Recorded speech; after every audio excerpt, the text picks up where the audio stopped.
nuestro gobierno asumió un histórico compromiso: liberar al pueblo argentino de la tiranía del Estado omnipresente. El brigadier Estanislao López entendió que esa libertad también tenía que juntarse con lo que era la lucha por el federalismo. ¿Cuándo vamos a tener una política seria sobre retenciones y no con una mirada fiscal?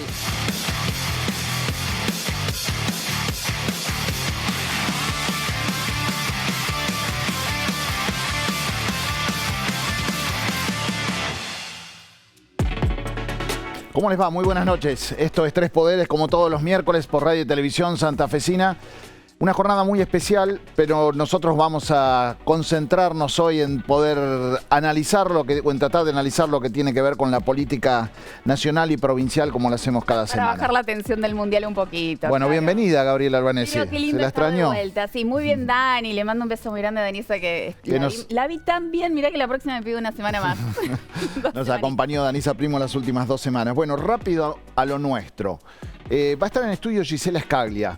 Es diputada nacional, jefa de la bancada de Provincias Unidas. Hoy diría una personalidad clave para la política santafesina porque es la articuladora, de lo que tiene que ver en las negociaciones de la provincia de Santa Fe, del Ejecutivo de la provincia de Santa Fe con el gobierno nacional.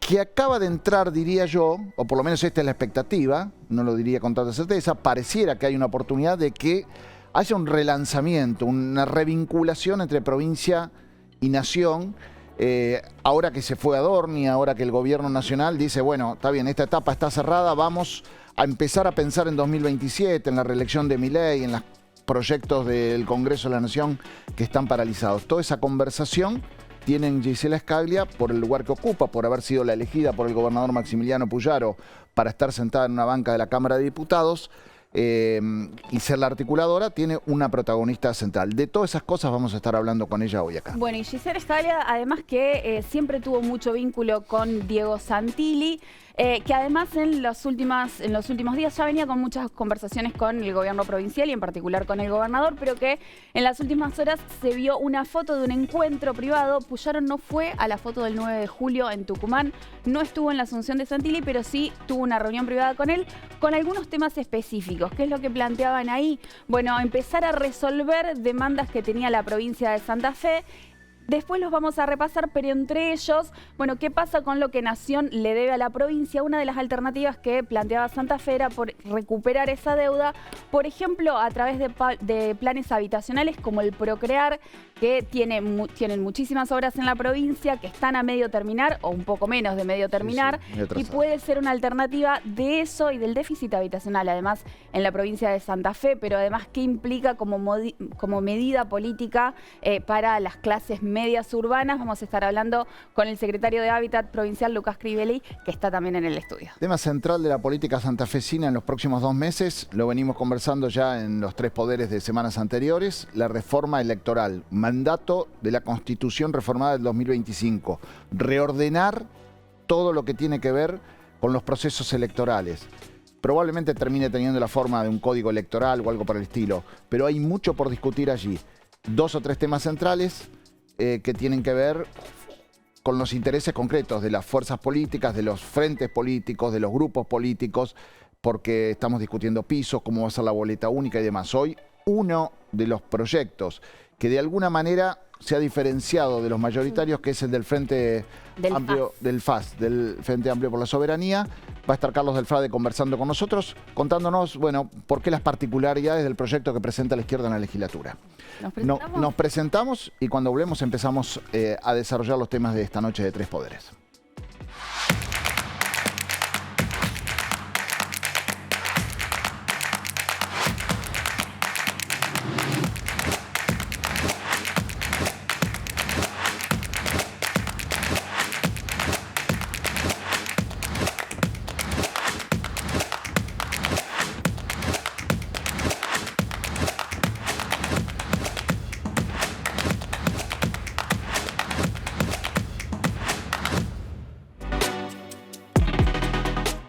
El gobernador de la provincia eligió no ir a Tucumán, y sí hicieron otros 14 gobernadores.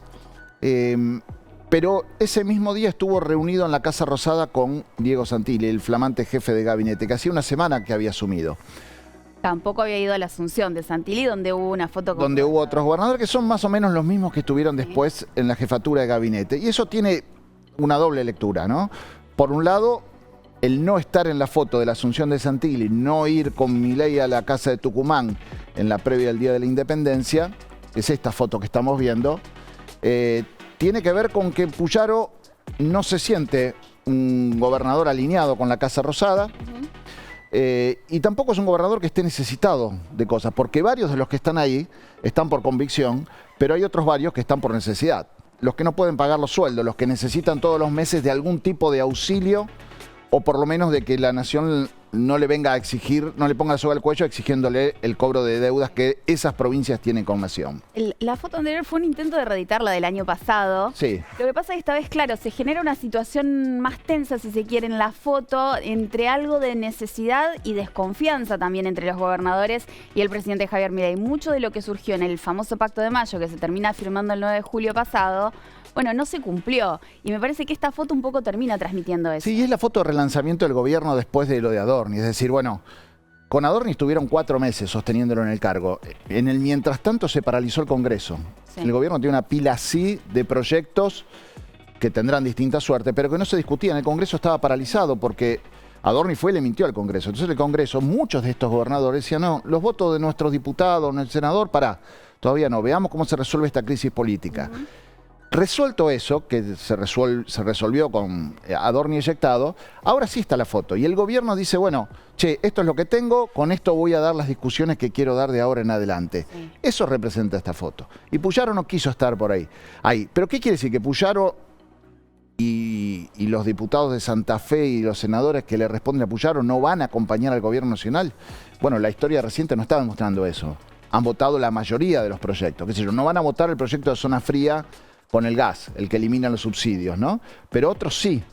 Siempre desde un lugar de negociación, de ver, bueno, qué le interesa a Santa Fe, cuáles son los intereses de Santa Fe. Que esto es lo que puede también, negociación de las PASO, por ejemplo. Exactamente. Clave ahí. Bueno, pero todo eso tiene su contracara en Puyaro yendo a ver a Santilli a la Casa Rosada. Y es la primera foto, Gaby, aparte, entre Santilli y Puyaro. ¿Vos te acordás que cuando Santilli asumió como ministro del Interior, en noviembre del año pasado, pasó provincia por provincia a sacarse foto con los gobernadores?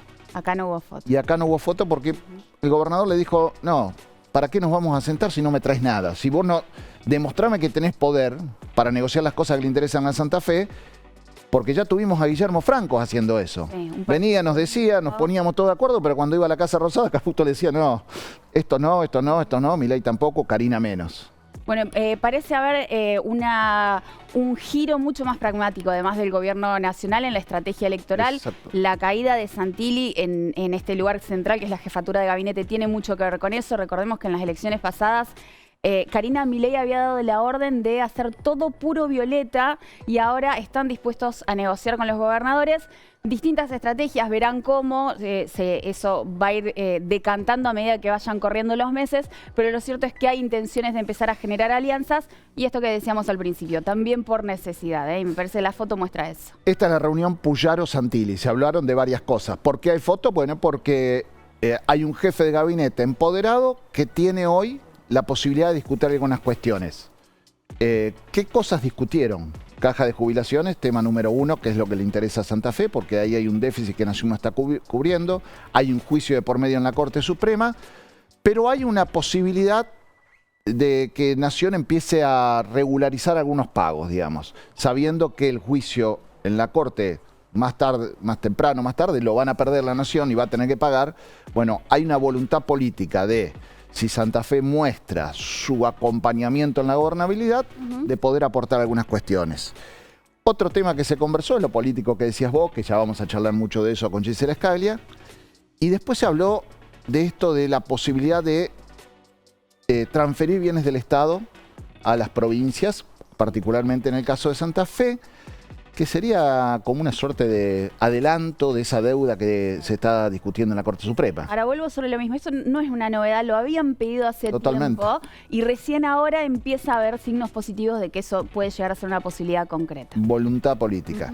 Entre esos bienes del Estado, nosotros les hemos contado, hay terrenos, por ejemplo, en la ciudad de Rosario o en la ciudad de Santa Fe, estratégico, en Rosario, zona de pleno Puerto Norte, la zona con mayor valuación inmobiliaria de la ciudad. Ahí hay zonas que tienen asentamientos y que están en discusión porque son tierras ferroviarias que podían transferirse.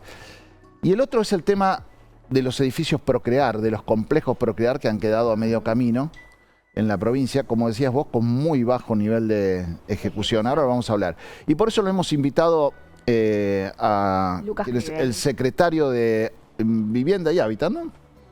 Hábitat y Vivienda, lo dije al revés, Lucas Crivelli, que está con nosotros ahora. Y tenemos un mapita ahí que vamos a ir compartiendo también de las 1.200 viviendas que están sin terminar, que quedaron sin terminar en la provincia de Santa Fe. Ahí lo están viendo ustedes. 1.200, yo tenía anotado 1.452. Bueno, Crivelli lo va a decir con... ¿Cómo le va? Buenas noches. Buenas ¿Cómo le va? noches. ¿Cómo Con precisión. Sí, en realidad formalmente y contractualmente dentro del Procrear son casi 1.500 viviendas las que tenemos en la provincia de Santa Fe, algunos complejos directamente con nada de ejecución. Digo, O sea, solo el terreno, digamos. Solo el terreno, exactamente, como por ejemplo en Rosario el proyecto Tiro Federal, que figuran 580 viviendas, hay 418 en ejecución y quedan 172 que no han comenzado, digamos. Dentro de ese lugar está el terreno disponible, digamos, está dentro del proyecto general. Eran en ese caso 3 empresas que tenían, de una cordobesa, 2 de la ciudad de Rosario. Las 2 de Rosario comenzaron, la empresa cordobesa no comenzó.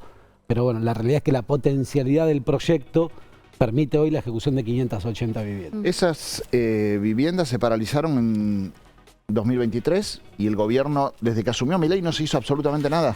Exactamente, quedaron totalmente paralizadas en ese momento, algunas con avances muy importantes y otras con avances ínfimos. ¿Cuál tiene un avance importante? El avance más importante lo tenemos en Las Parejas, 139 viviendas que están terminadas, le diría a un 97%, digamos. Ah, O sea, nada. están Pero ahora, prácticamente ¿hace paralizadas. cuánto que están desocupadas esas viviendas? Nunca fueron ocupadas, Tremendo. un deterioro Claro, el importantísimo, y no solo eso, fue también uno de los temas de discusión que tuvimos con Nación en algún momento, es que se está pagando la guarda, la Nación está pagando guarda por esas viviendas. La guarda significa... Que no te la saquen. Exactamente, y muchos millones de pesos que están directamente tirados, digamos, y digo, para dar número, por ejemplo, digo, una guarda de 139 viviendas no baja de los 30 millones de pesos mensuales. Claro. Digamos, Una estamos cifra hablando muy de casi 700 millones, 800 millones de pesos que el Procrear pagó en concepto de guarda en 2 años. Ujú. Ahora, nosotros recién decíamos, bueno, este fue un reclamo que surgió en esta última reunión con Santilli, pero que no es nuevo, lo habían pedido apenas asumieron.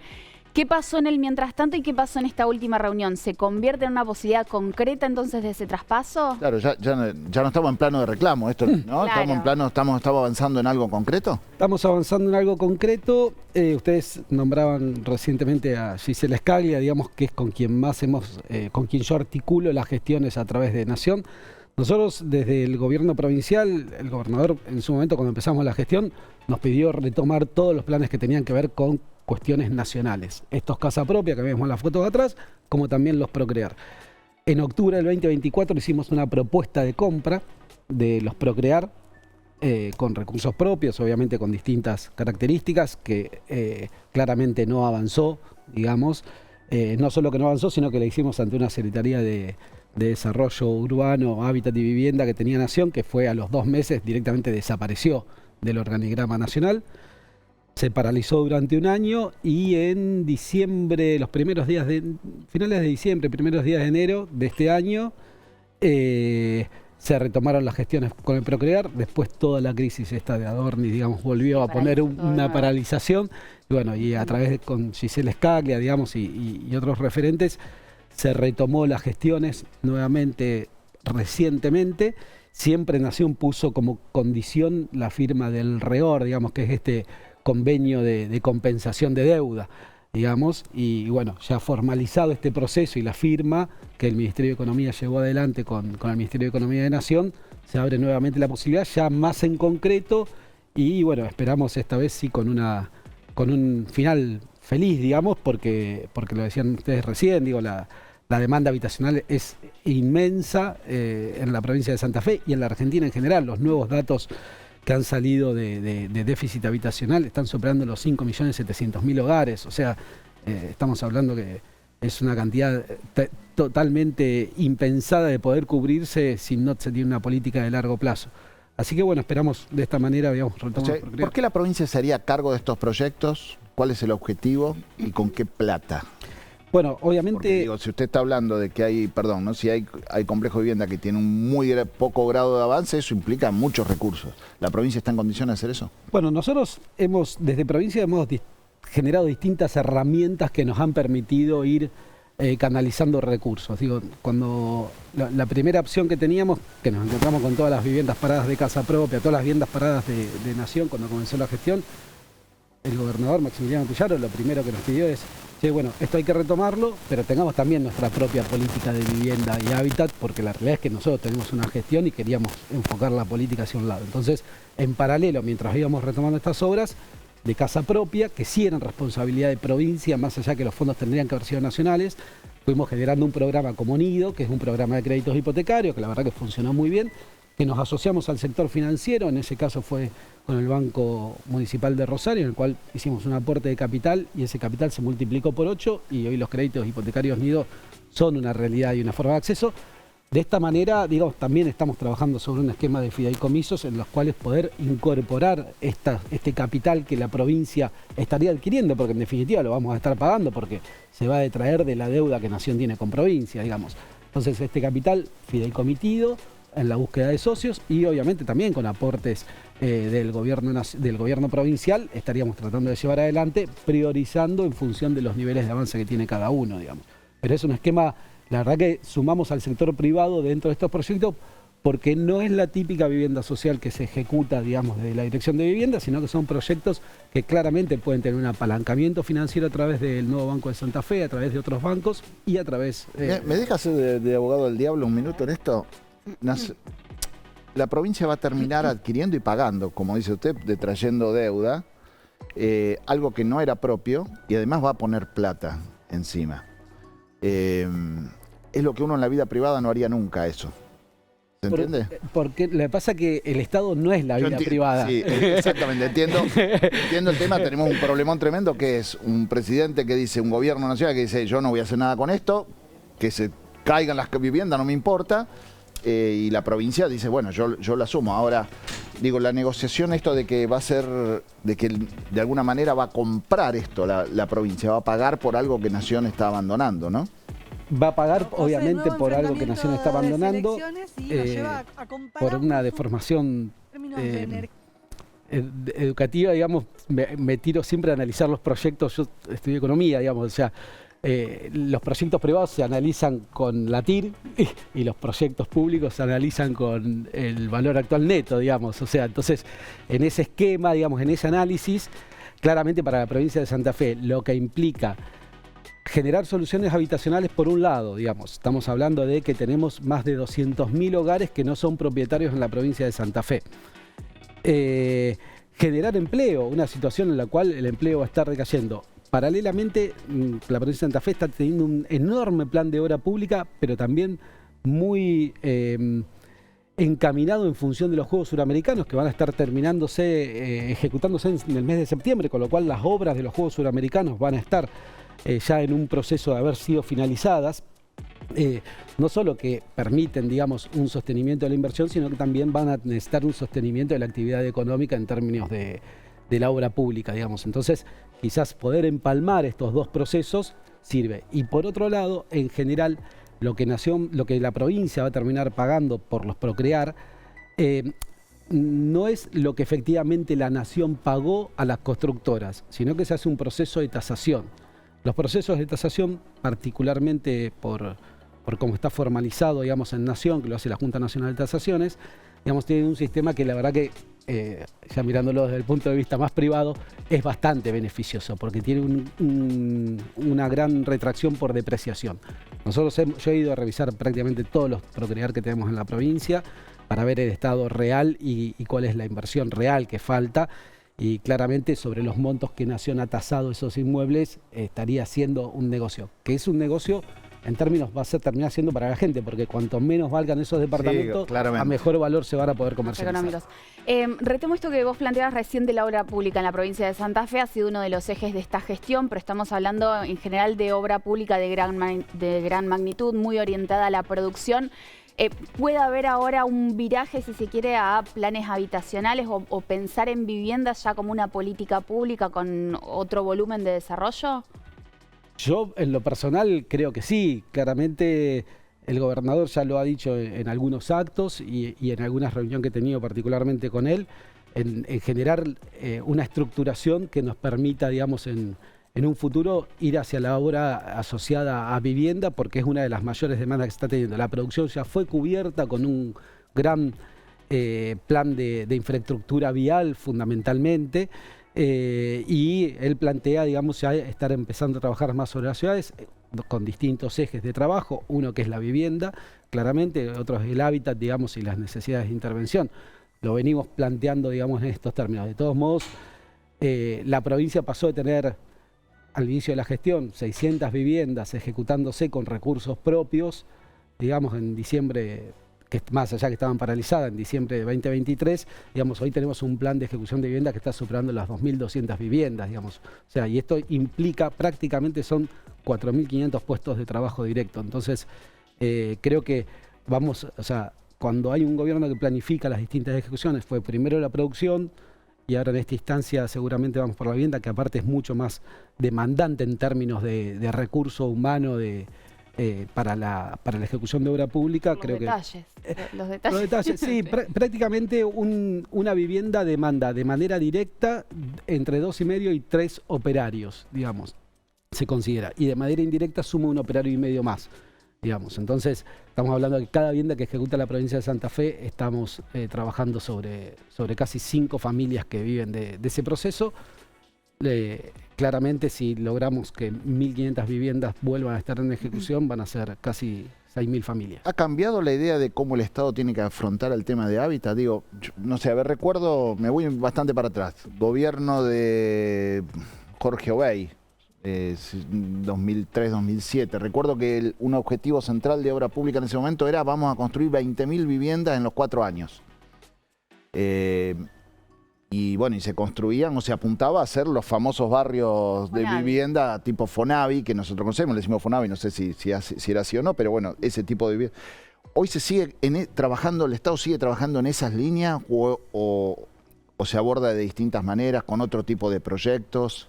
A ver, en lo personal me toca también cubrir el rol de presidente del Consejo Nacional de Vivienda, en representación de Santa Fe.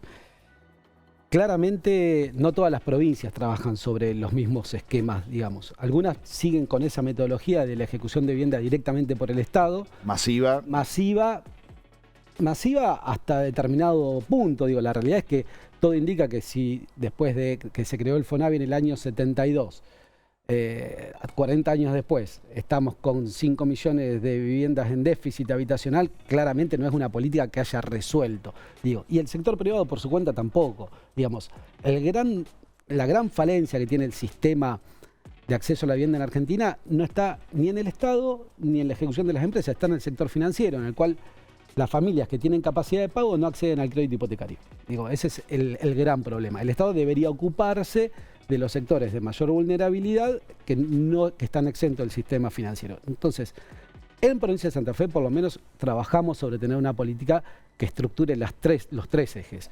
Digamos, por un lado, la regularización nominal de todas las 10.000 viviendas que se hicieron en la gestión de Obey, que está muy bien y estuvieron, la verdad que verdaderamente fueron muy importantes para 10.000 familias. Sí, yo digo Obey, pero creo que la operatoria de todos los gobiernos era eso. Sí, fue el cambio del plan, digamos, cuando se pasó, digamos, empezaron los planes federales.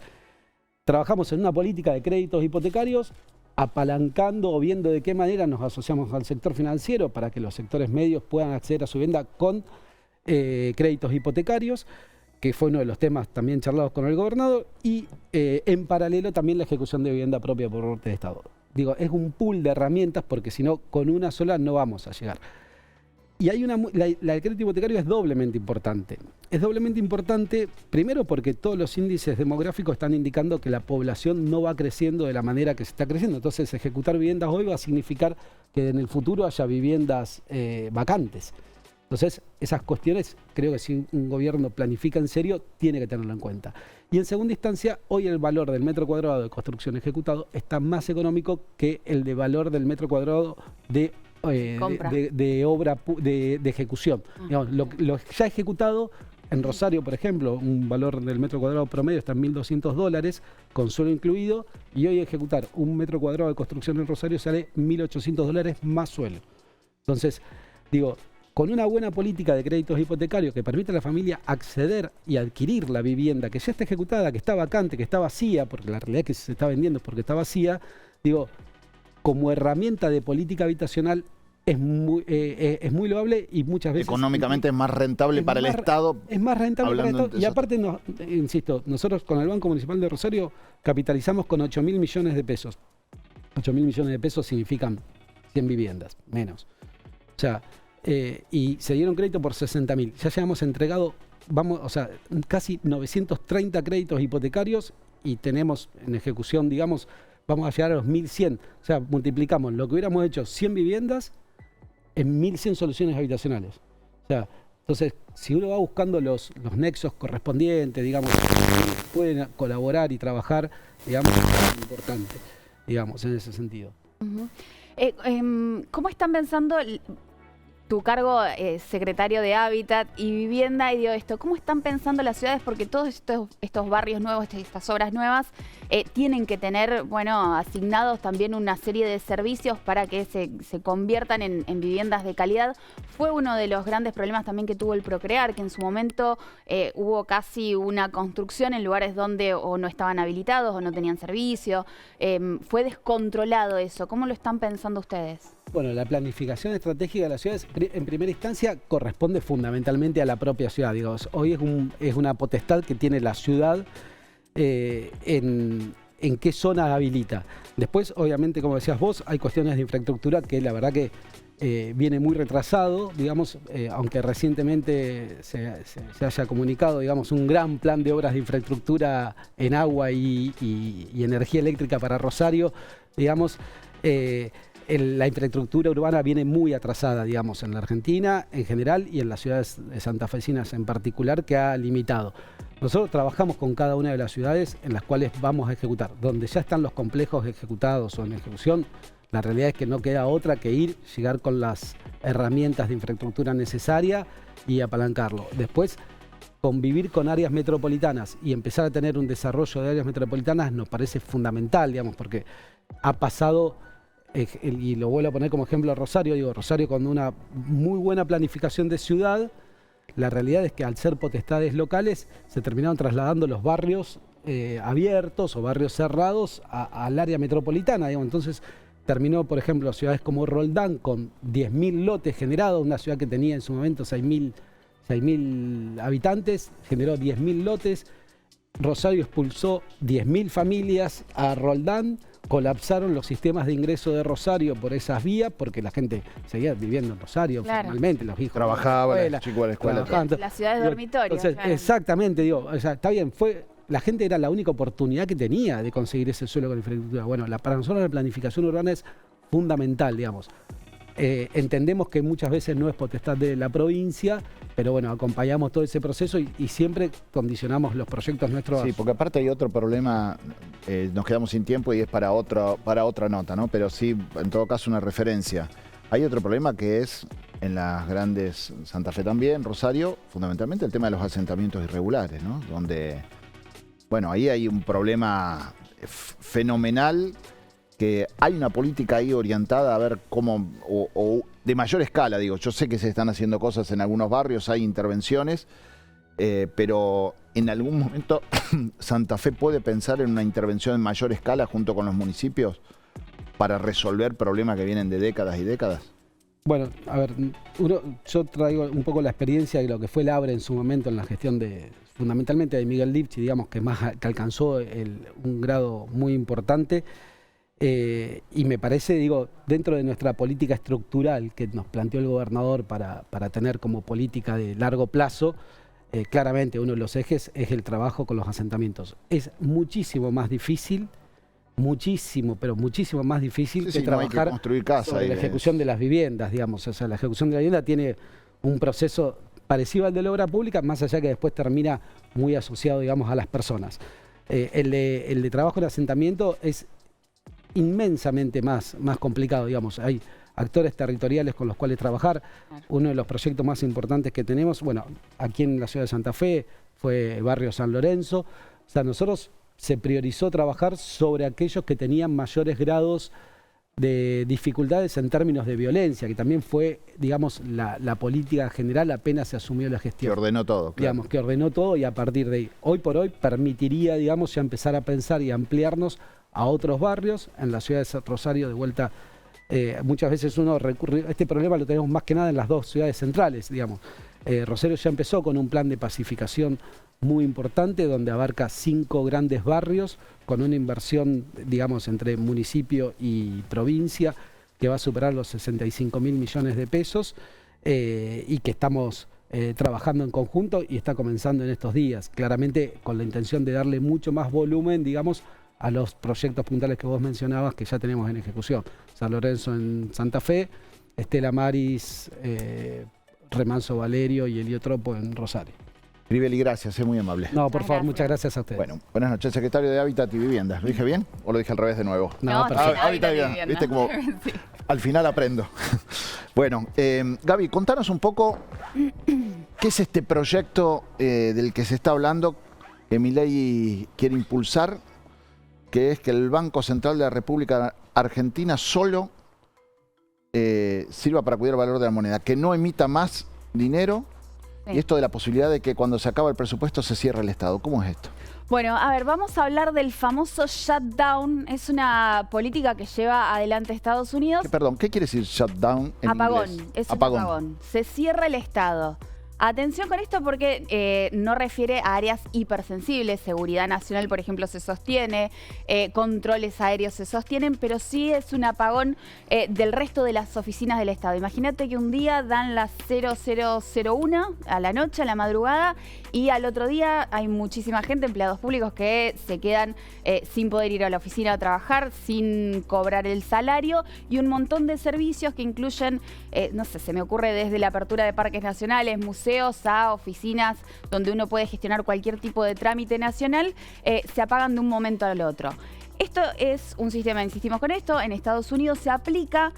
Milei lo quiere adaptar a la Argentina con un trasfondo económico. ¿Y por qué marco esto? Porque en Estados Unidos el trasfondo no es político. El shutdown en Estados Unidos, y Donald Trump lo hizo ya 4 veces en sus 2 gestiones, tiene que ver con un desencuentro político entre el Ejecutivo y el Congreso. Claro. Cuando no se ponen de acuerdo con el presupuesto, finalmente se cierra el Estado porque no tiene cómo funcionar.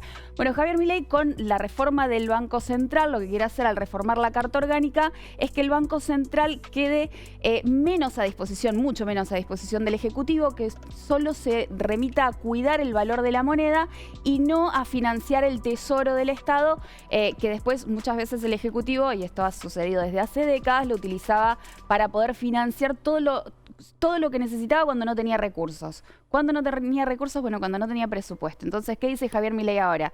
Reformamos la Carta Orgánica, el banco no le da más plata al Ejecutivo, cuando no hay más plata, shutdown.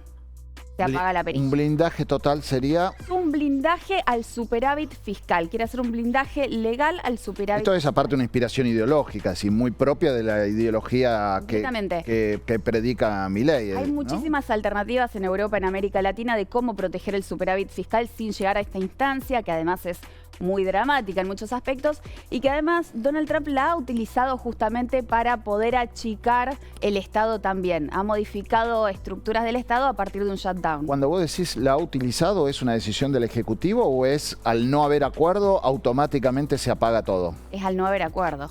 En Estados Unidos hay una diferencia legal muy importante con la Argentina. El presupuesto sí o sí tiene que tener la aprobación del Congreso y no hay alternativa posible. En Argentina, y venimos hablando mucho del rol central que tiene el jefe de gabinete, por nuestra ley de administración financiera, el Ejecutivo puede prorrogar el presupuesto vigente. Javier Milei lo hizo 2 veces y quien va rearticulando las partidas y ampliando las partidas es el jefe de gabinete. O sea que Argentina hoy tiene alternativas. Y acá se da una discusión interesante, porque ¿qué dicen algunos dialoguistas, pero incluso también algunos de la oposición? Bueno, que exista la posibilidad de reconducir el presupuesto vigente también le da mucha discrecionalidad al Ejecutivo. Totalmente. Y por eso consideran que, más allá de lo dramático que es el shutdown y de que hay alternativas, es interesante plantear la discusión acá. Bueno, ya está sentada en los estudios de Radio y Televisión Santafesina Gisela Scaglia. Buenas noches, Gisela. ¿Cómo le va? están? Un ¿Cómo le gusto. va? Bien, ¿ustedes? Bueno, estaba escuchando la descripción de Gaby. ¿Qué opinión le merece un proyecto de esta naturaleza, una medida de esta naturaleza? ¿Lo han estado Primero hay que viendo? mirarlo, porque en verdad, viste que No es proyecto todavía. no es proyecto, Todavía no está es un los mensaje, detalles. lo vienen contando, pero muchas veces el gobierno anuncia cosas que después no llegan escritas. Entonces yo siempre soy bastante prudente en esperar la ley, el proyecto de ley y realmente opinar sobre un proyecto de ley. Bueno, algunos decían que esto podía ser un poco de pirotecnia que suele hacer Javier Bueno, Milei. como algunas cosas que Sí. ya sucedieron, ¿no? Me acuerdo cuando decían que iban a poner preso a cualquier funcionario que se excediera o que Eso no hablando del tuviera... Banco Central. No, esto era ya antes de esto sobre llevar adelante o tener proyectos que no tuvieran partidas presupuestarias o algún funcionario que se excediera en el gasto del Estado. A ver, lo del shutdown, digo, hay que leer qué es lo que propone el gobierno. Tiene una mirada interesante que puede ser que todos aprendamos a convivir con un presupuesto, algo que en la Argentina no sabemos hacer. Digo, están las funciones delegadas, después una partida se puede terminar usando para otra cosa. Entonces, al final del día, algunos programas o algunos sectores del gobierno no usan y no aplican ninguna partida pública y otros gastan de más. Entonces, eso podría ayudar a ordenar mucho. Es cierto que uno tiene que leer el proyecto porque vos no podés cerrar el Garrahan por un shutdown, ¿no? Entonces está claro que uno no aplica a un hospital, no aplica a la educación, pero tampoco aplicaría al Congreso, porque al final del día, digo, ¿qué pasa? El Congreso se cerraría si se quedara sin fondos, ¿no? Claro. Digo, hay que todo eso hay que leerlo. discutir. Pero también hay una cuestión filosófica ahí de fondo que me parece, digo, saquemos de lado, si se quiere, esto de los permanentes desfasajes que hubo en la historia argentina en cuanto a la emisión descontrolada, el que generó inflación, todo eso que tiene una base de verdad, que es sobre la que se construye esta idea, ¿no es cierto? Pero filosóficamente, el Banco Central, ¿usted es más partidaria de un Banco Central así en los términos ascéticos que lo está planteando el gobierno, solo sirve para cuidar el valor de la moneda, o un Banco Central con un rol más activo, con más herramientas para intervenir en la economía, en un caso de una recesión, en caso de que el escenario internacional afecte a la Argentina? Mirá, en todas esas situaciones que los bancos centrales suelen intervenir. El Banco Central hoy está excedido de funciones indudablemente y ha servido para financiar después mucho más a la política y a la emisión monetaria de algunas políticas económicas que hacer un banco central, yo diría, independiente. Digo, hay países que cambian los presidentes, cambian los diputados, cambian los senadores y el presidente del Banco Central sigue siendo la misma persona, ¿no? Entonces, yo creo que eso le daría a la Argentina un nivel de confianza sobre nuestra moneda que hoy no tenemos. Digo, pensar que el Banco Central tenga que siempre estar a turno del gobierno y de la política económica de un gobierno no es correcto. Digo, nos acostumbramos a vivir así, nos acostumbramos, pero no es lo que pasa en el mundo, o no es lo que tendría que pasar en el mundo. Ahora, yo marco algo, ¿no? De cerrar el Banco Central, que era la propuesta original de Milei, a decir, no, bueno, tiene que existir un Banco Central, que esa era la locura. Pensar que no haya Banco Central era una locura. A que haya un órgano rector y regulador y sobre todo autónomo de las políticas económicas es correcto. También es cierto que cuando pensamos en Argentina y sobre todo desde un lugar más por nuestro tipo de economía, digo que exportamos granos, commodities y demás, siempre hay que tener un margen de flexibilidad para nuestra moneda, ¿no? Porque por lo que hacemos y por lo que nos ha pasado, crisis del tequila, algunas Sí, claro, vivimos en un mundo globalizado, no manejamos todas las variables. Exactamente. Exacto. Pero bueno, eso indudablemente alguien que es economista lo puede explicar mejor, pero es un poco eso lo que yo creo que hay que hacer. Ahora, está claro que el Banco Central en la maquinita, el Banco Central acompañando el plan platita, el Banco Central manejando, o sea, que el ministro de Economía maneje al Banco Central no es correcto y eso debiéramos cambiarlo para siempre en la Argentina, ¿no? Y que sea un organismo con cierta autonomía y sobre todo con presidentes que yo pretendería que puedan traspasar gobiernos y que uno diga, bueno, confiamos en la moneda argentina, algo que hoy nadie confía. Fíjate que vos tenés como dos miradas de nuestro país, ¿no? El que no llega a fin de mes y el que está endeudado, que ese es uno de los grandes problemas que tiene la Argentina, y el que le sobra algo que no ahorra en pesos y compra dólares, ¿no? Entonces, la confianza no está en la moneda argentina y eso es un problema grande para la economía nacional. Recién mencionabas con el ejemplo concreto del Banco Central, bueno, cómo Javier Milei ha ido modificando su discurso y su mirada sobre algunas cuestiones.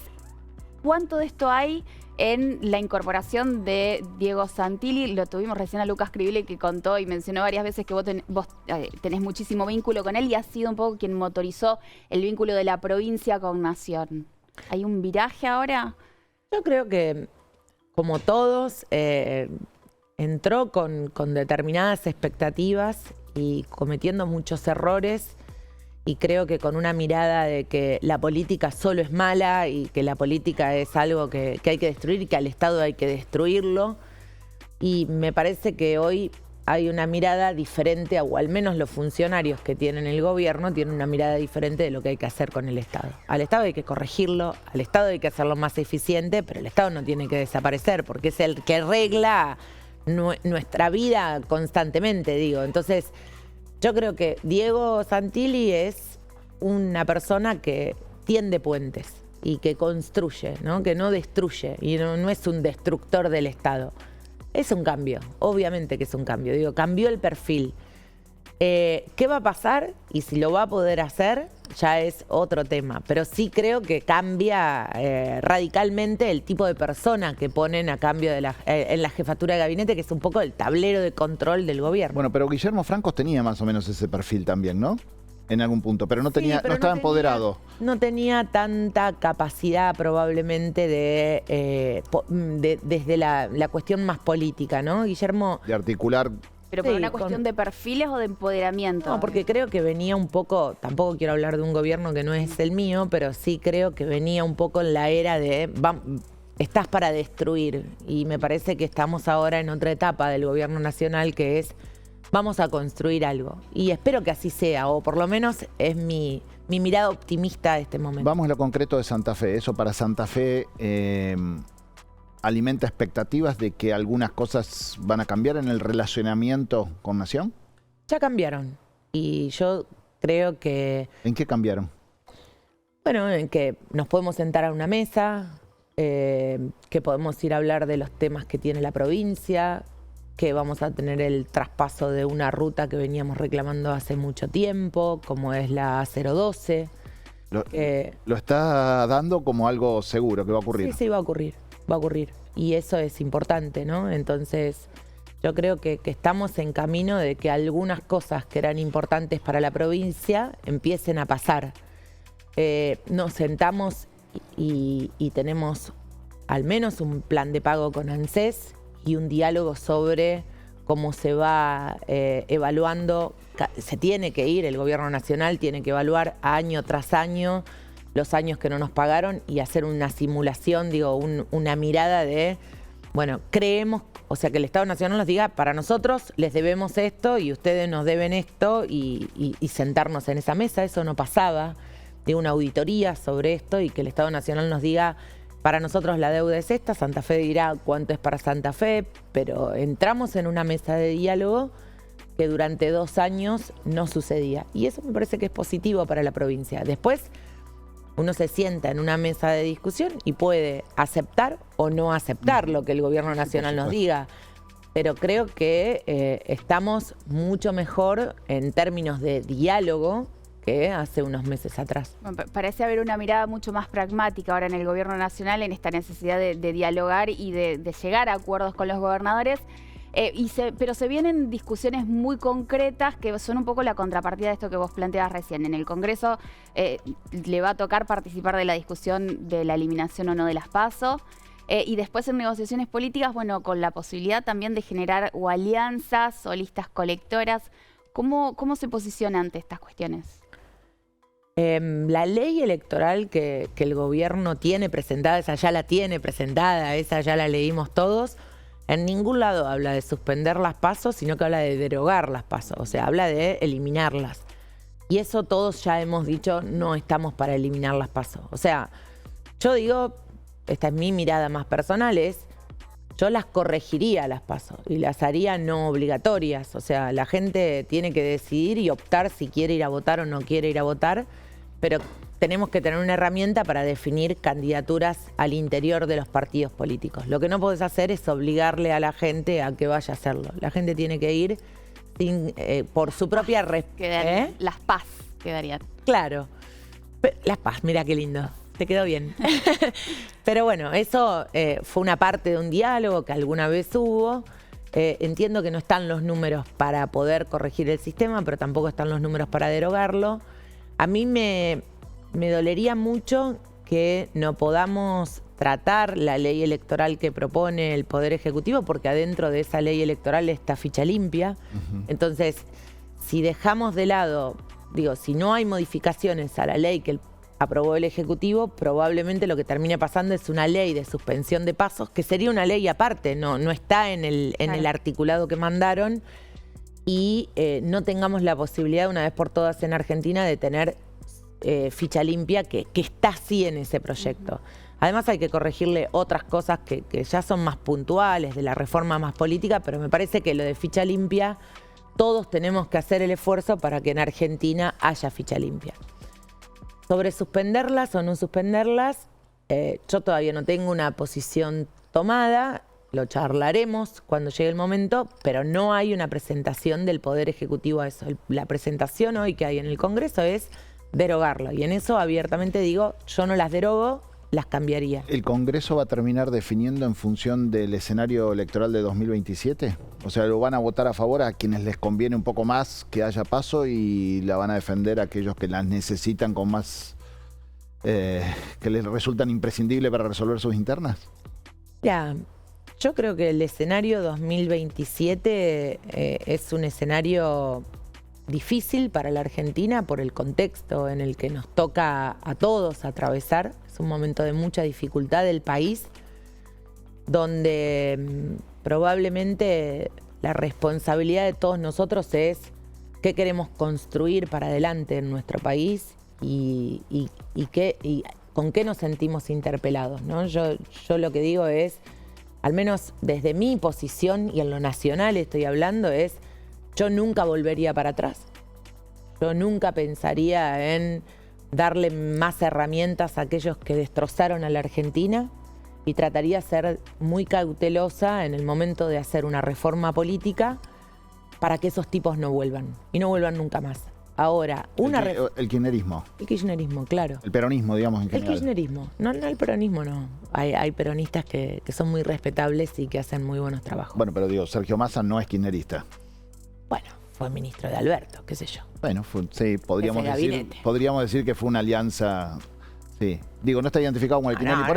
Por eso digo, porque el peronismo es muy amplio. Con una foto con Cristina. Es muy amplio, digamos. Cristina está presa, Máximo Kirchner no creo que sea presidente, y después... ¿Pero Axel qué es? ¿Es kirchnerista? Axel es kirchnerista. Y claro, ¿o no? Bien. O sea, usted lo que piensa es, esa no es una opción política para usted. Ya tuvieron la oportunidad, 20 años en la Argentina. Y acá nos dejaron. No es una oportunidad para el país. Ahora, cada vez que yo pienso en las reformas políticas, digo, ojo, las reformas políticas se hacen una vez y tienen que durar 20 años. No podemos hacer una reforma política para la elección que viene. Cada año, digo. Por eso yo separo. La reforma política del gobierno tiene muchos artículos. Si no me equivoco, son más de 100 artículos, 100 y pico. que hablan un poco de los partidos políticos, de la cantidad de afiliados, del financiamiento, de un montón de cuestiones. Que algunas podemos tener acuerdo, en otras desacuerdo, pero tiene un punto interesante la reforma política que es integral y que para mí tiene ficha limpia, que es lo que yo defiendo hace mucho tiempo como santafesina, que nosotros lo tenemos hasta en la Constitución. Ahora, lo demás, que sea solo por una cuestión de, che, ¿cómo nos conviene jugar una elección o no? Sí, No es correcto en términos de. No, de claramente, reforma no es política. correcto, pero en No es una principio. reforma Pero política. tampoco nadie vota en contra de sus propios intereses, también eso es cierto. Pero no sería una reforma política, eso es lo que digo. No, ya ahí estaríamos en otro lugar. ¿Y al gobierno lo ve sincero en esto de proponer una reforma política? ¿O lo ve pensando en 2027? Es decir, che, si le sacamos las pasos lo complicamos al peronismo, de paso los complicamos a los radicales, lo complicamos al PRO, van a tener que... Porque en el medio aparece lo de las colectoras, no sé qué opinión le merece esta idea de las colectoras. Que tampoco no está escrito. No está escrito, es como... Están los pasillos, pero no hay nada que uno pueda agarrarse y decir, bueno, a ver, escribieron esto y esto es lo que están proponiendo. Entonces, ¿yo qué digo de las colectoras? Cuidado que es la ley de lemas maquillada en el nombre de colectoras. O sea, ¿qué es una colectora? No, y cuando lo hacía el peronismo bonaerense la criticaban todos. Eso era, Sí, mirá lo que qué hace horror las Zamora colectoras. también. Bueno, lo que hace Zamora y todo eso, sí, claramente. Entonces eso como que digo, a ver, no vi lo que están pensando, pero me parece que nunca hay que retroceder en los sistemas electorales. Los sistemas electorales hay que modificarlos para mejorarlos y para ir para adelante. O sea, y lo que sí me parece que es correcto, y esa es una mirada que yo comparto con el gobierno nacional, es que la gente está cansada de ir a votar 1000 veces y que la llamemos a votar 1000 veces durante un año, ¿no? Como que la gente dice, háganmelo más fácil al tema, ¿no? Porque también es cierto que la baja participación muchas veces, que nosotros nos cuestionamos, che, ¿por qué la gente va menos a votar? Hay un punto en términos de muchas veces que los sistemas, que a lo mejor no es el caso santafesino, porque acá hay boleta única, es desde el año pasado en los dos sistemas, digo, es más ágil, pero yo siempre haría que la gente sienta que el momento de ir a votar sea rápido sobre todas las cosas, que cada vez podamos demostrar que lo hacemos más eficiente y sobre todo que es un momento cívico importante y que la democracia vale. Claro. Y no coincido con el gobierno en que a eso se le ponga un precio, ¿no? Eso sí es un reparo que tengo. Cuando el gobierno te dice, bueno, porque esto tiene un costo, digo, bueno, ¿cuánto vale en términos económicos vivir en democracia, ¿no? Entonces, está claro, no hagamos una reforma política por el tema de... En función económica, digamos. En función económica, pero sí en función cívica y en cuanto queremos que la gente se acerque a votar y participe. Estuvo el expresidente Mauricio Macri hace algunas semanas acá en la ciudad de Santa Fe y empezó a surgir un poco la posibilidad o a hablarse de la posibilidad de una reedición de Juntos por el Cambio. ¿Cómo lo ves? Bueno, a mí me gustaría que eso pase. Yo soy de las que creen que nosotros tenemos que pensar alternativas. O sea, yo coincido en muchas cosas de lo que ha hecho el gobierno nacional en términos económicos. Ahora, me parece que falta mucho de la otra mirada, ¿no? La mirada más institucional de la Argentina, la mirada de pensar a la Argentina para adelante, de qué nivel de desarrollo le queremos poner al país y quiénes van a traer desarrollo en el país y cómo vamos a cuidar a aquellos que son fundadores de este país, ¿no? Las pymes, la gente que viene laburando hace tanto tiempo y que hoy está en un momento de mucha dificultad. Digo, que uno no se los puede llevar puestos y que siento que hoy las políticas económicas no los están ayudando en nada. Y a mí la figura de Mauricio me parece que un poco concentra o representa esos valores que yo tengo o ese país que yo quiero. Digo, ese modelo de país que a mí me gustaría que sea la Argentina. ¿Pero lo ve candidato a Macri? Me gustaría, pero lo va a decidir él. ¿Puedo ser malo? Pero ya, mira. ¿Eso no es volver atrás? ¿Eso no es volver atrás? No, porque ¿sabes lo que le pasó a Mauricio? Me parece que había otra sociedad, ¿no? porque no se animó de una vez por todas a cruzar el río y llegar a la orilla del otro lado. Pero esta vez todos tenemos una gran oportunidad de, con las mismas ideas económicas en términos de un presupuesto equilibrado, un Estado eficiente, un Estado ordenado, que es un poco el cambio cultural que vino a traer el PRO a la Argentina, poder ahora agregarle el otro condimento que quizás le falta al gobierno de Milei, que tiene que ver con desarrollo. Y que el desarrollo, que esta cosa que vos haces acá, que tiene que ver con ordenar y que se llama ajuste, indudablemente, y que se llama sacrificio para la gente y que se llama esfuerzo, todo eso que nos viene pasando después pueda tener un rebote en una política ya más desarrollista. Y para eso me parece que hay que poner un presidente con esas ideas, o por lo menos es lo que a mí me gustaría. Pero nunca pienso que es volver para atrás, porque para mí hubieran sido necesarios otros 4 años de Macri y no lo pudimos lograr. Y no lo pudimos lograr porque un par de personajes ocultos atrás de la candidatura de Alberto Fernández le quisieron hacer creer a la gente que venían con otra carita además de inocentes. Y fueron los mismos que hoy están presos, los que se robaron la Argentina y los que nos dejaron la Argentina donde está. Y yo por eso insisto tanto en que no hay que volver nunca más, ni hay que creerles nunca más.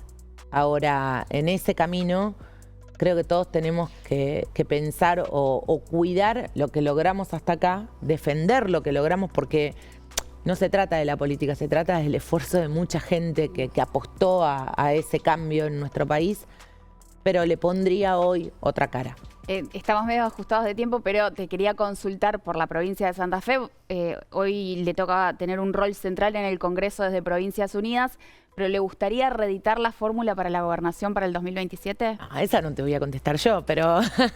Pero escúchame, la fórmula tiene 2 partes, un gobernador, Claro, hizo bien la la- gobernación y la vicegobernación. Voy a interceder acá. Gabriel hizo bien la pregunta. ¿Le gustaría o no le gustaría? A mí siempre me gustaría, porque yo me encanta estar en Santa Fe. Saben que me llevo muy bien con el gobernador, que digo, hacía mucho tiempo que no se veía en Santa Fe 2 personas que nos llevamos bien, que sincronizamos, que nos acompañamos y que al menos en cualquier rol yo voy a estar para hacer lo que corresponde. Ya lo demostré, ya saben que cuando el gobernador me dice necesitamos esto, yo estoy, y indudablemente lo voy a acompañar donde él decida que haya que estar, pero bueno, después lo demás se verá, no sé.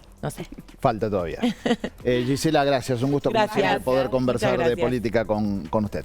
Bueno, nosotros nos vamos acá para seguir conversando algunas cuestiones. Orientame nomás, Lore, por dónde seguimos en este momento. ¿Paritarias arrancamos? Vamos por paritarias. Convocatorias ya para jueves a primera hora.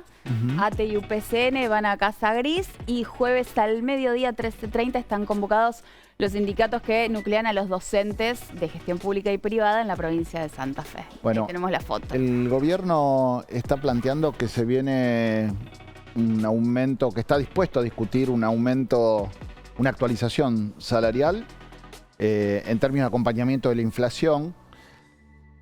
Dice que dentro de ese aumento va a abarcar también a todos los plus que se dieron últimamente. Por ejemplo, la policía y algunas otras áreas del Estado han recibido una serie de plus y de incentivos que dicen que también van a ser actualizados. Vamos a ver cómo evoluciona. El gremio docente, que es el que está más en una posición más controvertida con el oficialismo, ya ha planteado el 35%, ha puesto la vara alta de aumento. Se retoma siempre la famosa paritaria firmada en diciembre del 2023, que la firma el exgobernador Omar Perotti antes de irse, y que este gobierno lo que plantea es, eso no lo firmamos nosotros. Exacto. No es una deuda que nos corresponde. Ellos lo plantean como un quebranto. Bueno, esa discusión va a volver a darse. Para mí tengo, Gaby, que esto va a terminar como viene terminando en las últimas paritarias entre este gobierno de Unidos y los docentes, que es con ATE y UPCN acordando de una u otra manera, con más o menos negociación, y con los docentes fijándose los aumentos por decreto una vez que cerraron todos los otros gremios.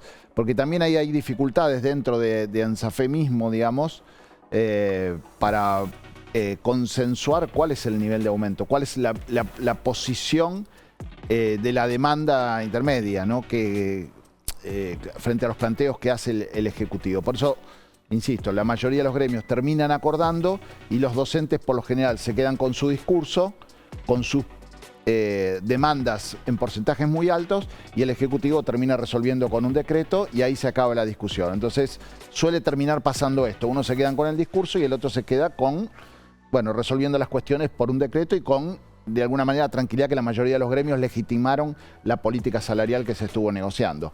Eso es lo que se viene ahora. Habrá que ver cómo evoluciona, qué margen hay para... ¿Los plazos? ¿Se vuelve a hablar de que sea semestral el acuerdo? Bueno, eso habría que preguntárselos. Yo creo que sí. Me da la impresión que si lo hicieron, que era la idea a principio de año, después cuando llegó marzo, abril, la inflación se disparó, eso puso en duda, cuando llegó el momento de discutir, puso en duda ese planteo. Me da la impresión que sí, que es la idea es cuanto más tiempo se pueda, previsibilidad. Estamos en un mes en el que la inflación ha bajado el 2%, cerró en 1,9 según el INDEC. En estas horas se tendrá que conocer del IPEC, pero no va a estar lejos de eso. Bueno, pasamos a tema justicia provincial. Justicia provincial. La Corte, ¿qué pasa con la Corte? Corte Suprema de Justicia.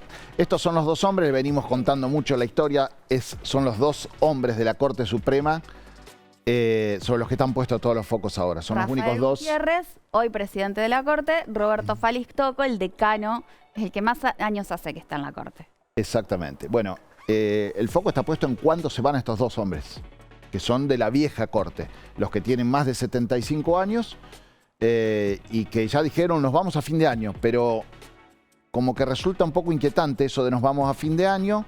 De todas maneras hay una decisión política tomada. Sí, noviembre dijeron ellos. De hecho, Falistocco da una entrevista en el diario La Capital y él dice noviembre, pero claro, no ponen fecha y además no lo presentan por escrito. Exacto. Hay una estrategia ahí también de retener poder una vez que... Se sabe que una vez que anuncian la fecha de retiro, bueno, hay una retracción de poder muy importante, pero se han cumplido algunas cuestiones, la inauguración del edificio de Casilda y la inauguración del edificio en Santa Fe, que eran dos ejes centrales con lo que se querían ir.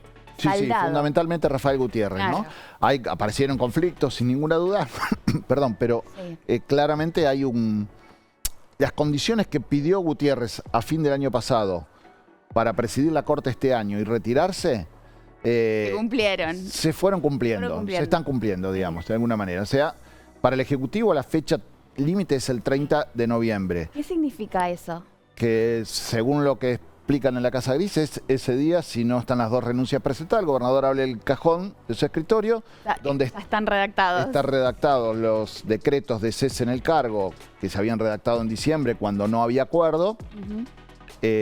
Y le estampa la firma al pie del decreto. Eso es lo que se plantea, digamos. Es el día límite. El 1 de diciembre ninguno de los dos debería estar en el cargo en la mirada del Ejecutivo. Y ojo con esto, ¿no? Porque uno dice, che, pero el Ejecutivo, ¿qué tiene que ver el Ejecutivo con la Corte Suprema? Son dos poderes independientes, ¿por qué el Ejecutivo está presionando? Bueno, hay cosas que no han sido normales en la Corte santafesina, ¿no? En lo que es el Poder Judicial.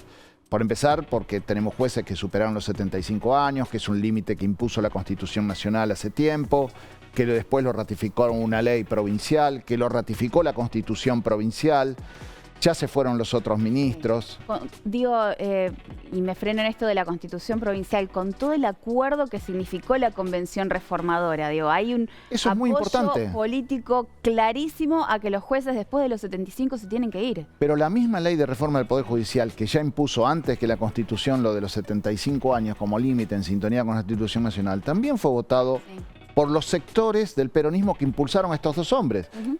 Roberto Falistocco está desde finales de los años 90. Rafael Gutiérrez llegó en el año 2000 a la Corte, o 2001. Quiero decir, los mismos sectores que los impulsaron a ellos a este lugar, ya también han dicho, che, muchachos, se terminó, vuelta de página. Hay una etapa que se cumplió. Bien, mal, no, nadie va a juzgar nada en este momento en cuanto a eso. Simplemente se terminó. Y entonces el Ejecutivo, que ha apostado mucho capital político para producir esto, que es la renovación de una corte que había concentrado mucho poder, que pasaron muchos gobiernos y permaneció esa corte a través del tiempo, bueno, está pidiendo que se cumpla el último paso de esa renovación, que era un objetivo político central y que el gobierno quiere que esté terminado el 30 de noviembre. Bueno, ¿te parece hacemos una breve pausa? Sí. Y volvemos con Reforma Electoral con Carlos Del Frade.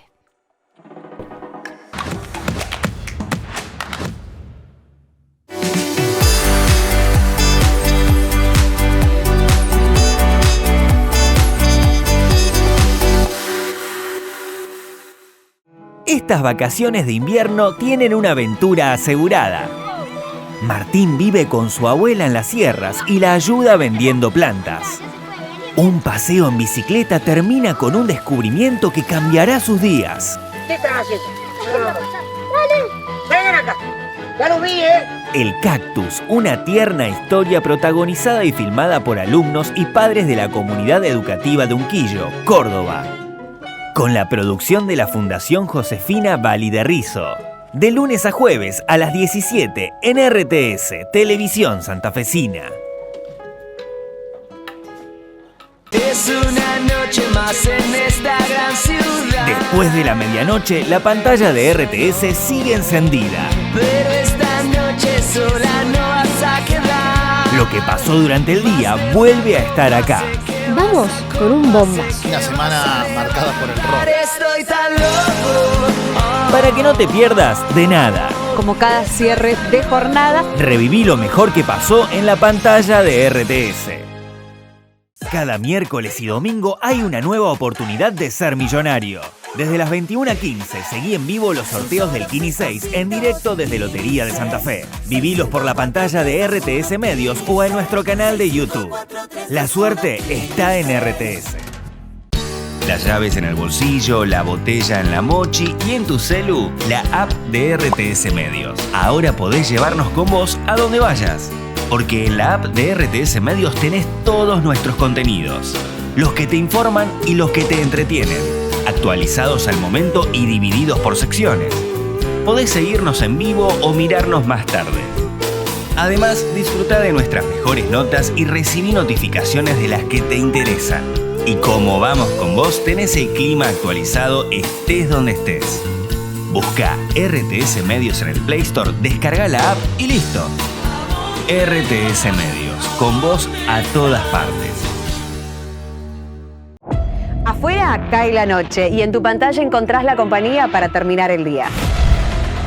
Analizamos los hechos más destacados de manera amena, sin dejar de profundizar. Quédate junto a nosotros en el último tramo de la jornada. RTS Noticias, tu compañía durante todo el día.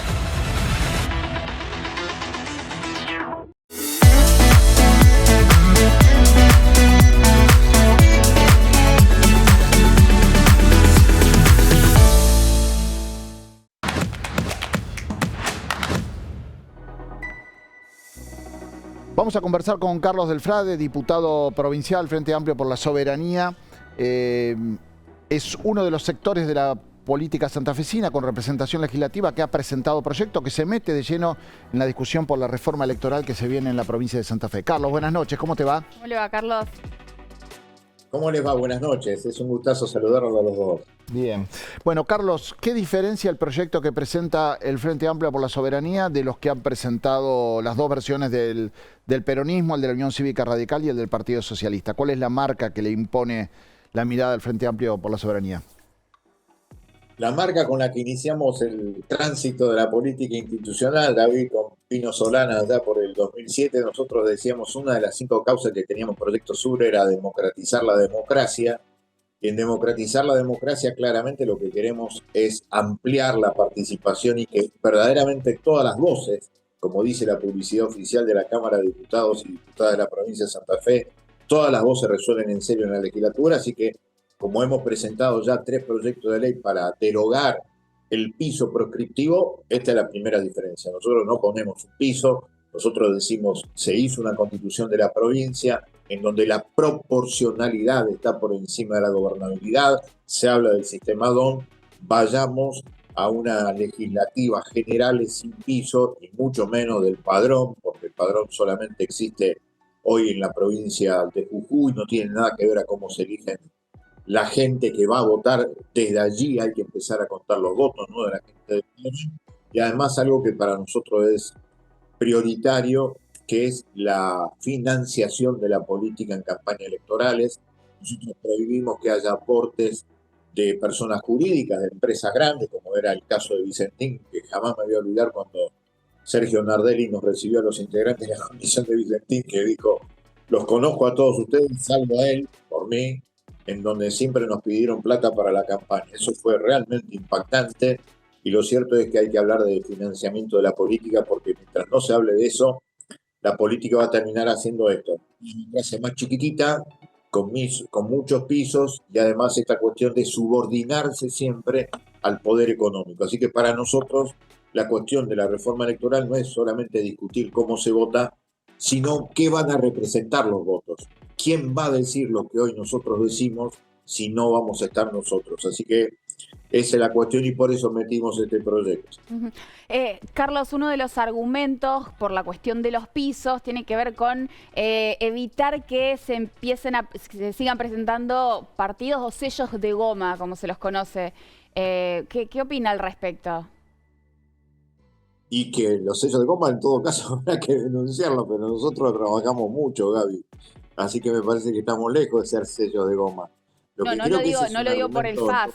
No, ya lo sé, no tengo duda, pero yo digo que en todo caso se denuncie quiénes son los sellos de goma, habrá que argumentar y habrá que decirle a la gente que en todo caso no vote a los sellos de goma. Pero lo cierto es que me parece que es un argumento chiquitito. El problema para mí más serio es cómo haces una mejor representación para la gente si achicás esa representación. Ese contrasentido me parece que se da de bruces con la reforma de la Constitución del año 2025 y vuelve incluso a anteriores ideas de 1962, cuando claramente entre golpe de Estado y golpe de Estado se decía que había que darle una mayoría legislativa porque era la única manera de lograr gobernabilidad. Ahora la cuestión, que estamos lejos de eso, es cómo hacemos para ampliar la democracia. Achicar la democracia me parece que no tiene ningún sentido. Después, lo que también he escuchado, Gaby, es la idea de que se tienen que presentar aquellos partidos que son de gobierno. Yo quiero decirle que nosotros queremos gobernar alguna vez la provincia de Santa Fe, que nosotros tenemos ideas que hoy serían fundamentales, mientras se ve el saqueo fenomenal que está haciendo la administración de Milei contra las provincias, y especialmente contra la provincia de Santa Fe. Sería muy interesante aplicar algunas ideas que venimos repitiendo desde hace años. Así que también queremos gobernar, con lo cual digo, ese otro argumento que también me parece que tiene la profundidad de un charco, tiene poco que ver con lo que realmente se está discutiendo. Sí, se habla de garantizar gobernabilidad, no de garantizar gobernabilidad, de facilitar gobernabilidad, ordenando de alguna manera que no esté tan disperso, fragmentado los ámbitos parlamentarios, no solo el caso de la legislatura que usted integra, sino el tema de los consejos municipales también y demás. Digo para contrastar argumentos, ¿no?, con lo que ustedes están planteando. ¿Qué mirada tiene sobre eso? Yo lo entiendo, David, el planteo que haces. Yo lo que digo es que ese es un planteo también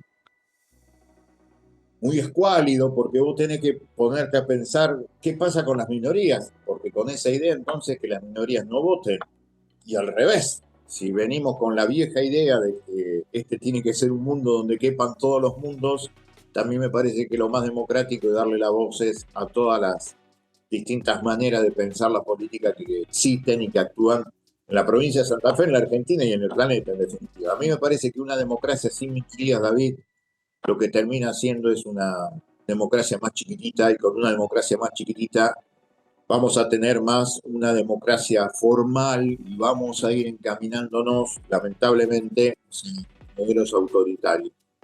Ustedes, perdón, ¿no?, en el proyecto, para que quede claro esto, en el proyecto de ustedes no hay ningún tipo de umbral electoral a cumplir para entrar en reparto, ni en las primarias, ni en las generales tampoco. No. Sí, en las primarias sí, porque ahí sí nosotros consideramos que está bien el 1,5%, tal como se venía votando, pero en las generales, David, ningún piso, para que se entienda. El que saca votos entra en el reparto, digamos, en la discusión de reparto. Cuando llegás a esa instancia, entras en el reparto y después te fijás en el sistema hasta dónde llegás. Esa es una cuestión. Después habrá que ver, insisto, cómo se termina definiendo la discusión legislativa, aunque me da la sensación que no va a estar muy lejos de lo que pretenden los bloques dominantes, eso que nosotros venimos llamando desde hace muchos años el PUS, el Partido Único Santafesino, en donde todos se van a poner de acuerdo para que no haya minorías en la legislatura, lo cual, insisto, es una democracia muy pobre, favorecer más a la gente. Quiero recalcar algo también, ¿no? Que cuando hablamos de los pisos, tanto el FAS como el propio espacio de Amalia Granata no entraron de chiripa, por decir de alguna manera. En el caso de ustedes, vos llevás, ¿cuántas legislaturas llevás ya, Carlos? ¿3? 3, y la última fue hermosa, nos votaron 132.278 personas. Claro. Nunca creí en mi vida. Exacto. Bueno, y en el caso de Amalia Granata también ya lleva por lo menos 2 legislaturas, ¿no? Quiero decir, han sido incluso revalidados después por el voto popular, pero cumpliendo, claro, con determinados pisos que en algunos casos ahora se pretende levantar. Con esos 130.000 votos, según algunos de los proyectos presentados, no podrías haber ingresado vos a la legislatura, por ejemplo. Claro, porque necesitas 140.000 con el 5% de los senadores. Pero bueno, van por eso, y a mí me parece que yo lo que digo es que en esto, David, Gaby, más allá de que coincidamos o no, en esto de tratar de ofrecerle a la gente cómo se vota y para qué se vota, las famosas 5 preguntas del periodismo en todo caso, el cómo y el para qué, o el cómo y el por qué, cada fuerza política se desnuda, nos desnudamos todos, y frente a la sociedad decimos, nosotros queremos llegar con la mayoría de los votos, sabiendo que algunos representamos las minorías. Y otros dicen, no, nosotros somos la mayoría, vamos a gobernar sin voces molestas. Y esto es lo que me parece que es la discusión de fondo, David, Gaby, que hoy se está dando en la legislatura de la provincia de Santa Fe. Yo soy todavía de la idea de que la democracia se profundiza con la mayor multiplicidad de voces posible. Todavía sigo creyendo esas cosas y creo que voy a piantar de este mundo pensando. Está bien. Ahí también lo que me parece que está en discusión es, bueno, que si se pone un piso relativamente alto, o por lo menos no tan alto, pero un piso moderado, lo que hace es incitar a que se armen proyectos políticos un poco más amplios, más sólidos, y que evite aventuras personales, que insistimos, no es el caso del FAS, pero en los consejos municipales esto se ve mucho, por ejemplo, de gente que a partir de un nombre presenta una boleta y con eso, pasando un piso muy simple, logra una banca, ¿no? Y hemos tenido, yo no sé, yo... Bueno, acá en Santa Fe teníamos uno que andaba abrazando gente. No, bueno, pero en el Consejo de Rosario llegamos a tener 24 concejales y 18 bloques. Claro. Bueno, pero hoy, vos sabés, David, fíjate vos eso, ¿no? Porque están los dos argumentos y está bueno de por lo menos discutirlo con mucha sinceridad, Si vos lográs, suponete, Félix Luna, un gran historiador argentino, un gran difusor de la historia. Félix Luna decía que en el siglo XXI, en las elecciones argentinas, iba a haber solamente 2 sectores políticos. 2, que todo se iba a sintetizar en 2. Un gran intelectual, Félix Luna. Y pensaba esto de esa manera. Ahora, lo que queda claro, David, es que cuando vos vas, por ejemplo, a parlamentaria, le decimos a la gente parlamentaria, es la reunión de los presidentes de bloque. En la reunión de los presidentes de bloque de una legislatura con 50 diputados, que haya 20 personas, te marca también que eso que quisiste evitar era simplemente fulbito para la tribuna, porque lo tenés adentro. Esa unidad de amontonarse todo en un frente no garantiza que efectivamente todos estén detrás del mismo proyecto. Vos decís que al día siguiente que asumen, cada uno arma su bloque. ¿A eso te referís? Claro, porque eso es lo que pasa. Vos fíjate cuántos subbloques hay, cuántos secretarios de bloques hay, y te vas a encontrar con eso. Yo no sé si nos hacemos bien la diferencia, si nosotros como bloque de 3 somos más que muchos de los subbloques que tiene el bloque dominante hoy en la legislatura. Carlos, otra cuestión que está en discusión y en la que otros proyectos tienen mayor acuerdo es el de las boletas. 5 en las PASO, la UCR propone reducir ese número para las generales. ¿Ustedes qué opinan al respecto? Que para mí hay que dejarla como está. Para mí, para el sector, para nosotros es dejarla como está. Porque claro, eso es lo que termina haciendo Gaby, es que la figura del candidato, la candidata a gobernadora, o el candidato a gobernadora, arrastre los votos para los otros cargos, y lo mismo pasa con David en la cuestión de la elección al intendente y concejales. Si es así, si esas son las reglas de juego, también vamos a jugar, obviamente. Pero lo cierto es que también ahí, ¿por qué de nuevo vas a retroceder en algo que habías avanzado sobre la posibilidad de que se elijan individualmente según las historias de cada uno, de cada candidato? Porque en definitiva eso termina siendo una especie de renovación, de una versión distinta de lo que era la lista Sábana, que tantas veces ha sido criticada. Por eso me parece que no están mal esos proyectos, pero insisto, para mí esos proyectos, con la mejor de las intenciones, lo que buscan es consolidar la concentración de poder. Después pueden simular que esa concentración de poder le da gobernabilidad. Tengo mis dudas, porque si la gobernabilidad es siempre gobernar para los sectores económicos hegemónicos a nivel nacional y a nivel provincial, después te encuentras estas enormes contradicciones que en una provincia tan rica como la nuestra haya 600.000 personas por debajo de la línea de la pobreza.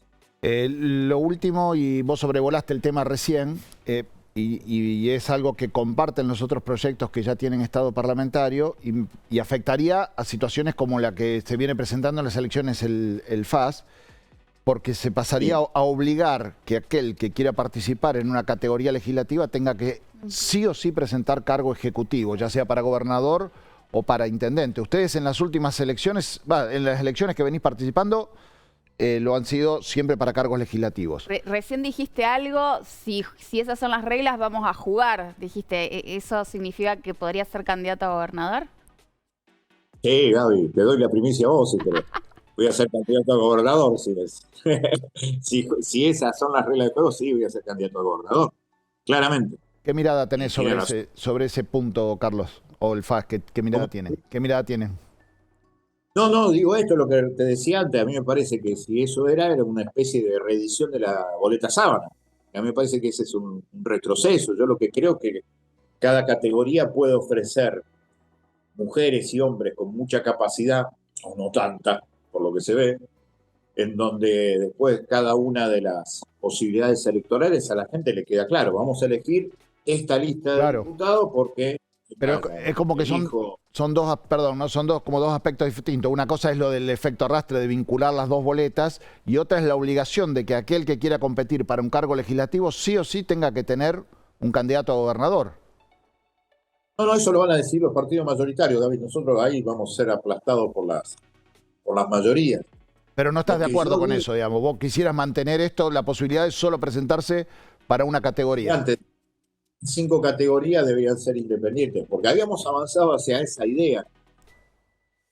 Es cierto también, haciendo un gran esfuerzo, especialmente en esto de primero el periodismo, y después por la cuestión del respeto. Es cierto que en determinadas etapas se piensa de una manera y en otras etapas se piensa de otra manera. Yo eso lo entiendo, y más con aquellos sectores que además gobiernan. Lo entiendo. Generalmente no lo comparto, pero lo entiendo. Pero si nosotros veníamos con una construcción democrática que ya lleva 43 años, en donde habíamos dejado de lado las listas sábanas, en donde cada persona debía saber a quién vota, esconder a legisladores, ya sean concejales o diputados, senadores no tanto, porque viste que senadores es un feudo intocable en la provincia de Santa Fe, nadie toca a los senadores.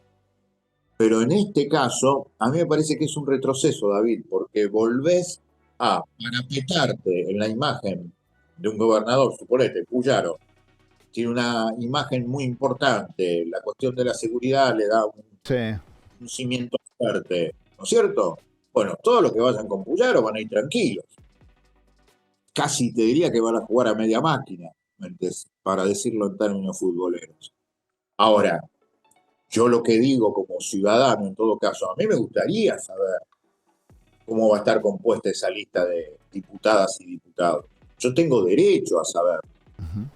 Entonces, si vos me cambiás las reglas de juego y me decís, bueno, tengo que poner el candidato a gobernador, bueno, a mucha gente lo va a favorecer, David, y no va a ser justamente a los sectores minoritarios en ese caso. Carlos, ha sido un gusto como siempre, muchas gracias y muy interesante el intercambio de argumentos. Acá empieza a aparecer una discusión que en los próximos 2 meses me parece va a ser muy importante en la legislatura, ¿no? Define muchas cosas. Ojalá se discuta, David. Vos sabés si yo algo que pido es que haya discusión alguna vez. Con eso te vas conforme. Gracias, Carlos. Público, canal público por siempre. Gracias, muy amable. Carlos del Frade, buenas noches. Bueno, hasta acá llegamos nosotros. Este fue el primer capítulo. En los próximos programas seguramente está terminando el receso invernal en la legislatura, o sea que semana que viene esto deberían empezar arranca a de lleno. Sí, las actividades. Hablan de la primera semana de agosto para votarla por lo menos en el Senado. Bueno, entonces hay que empezar a discutir rápido. Estamos ya segunda parte de julio, claro. Bien, nosotros nos retiramos. Acá termina Tres Poderes por esta noche. Nos encontramos el miércoles que viene a las 21:30. Chau. Chau.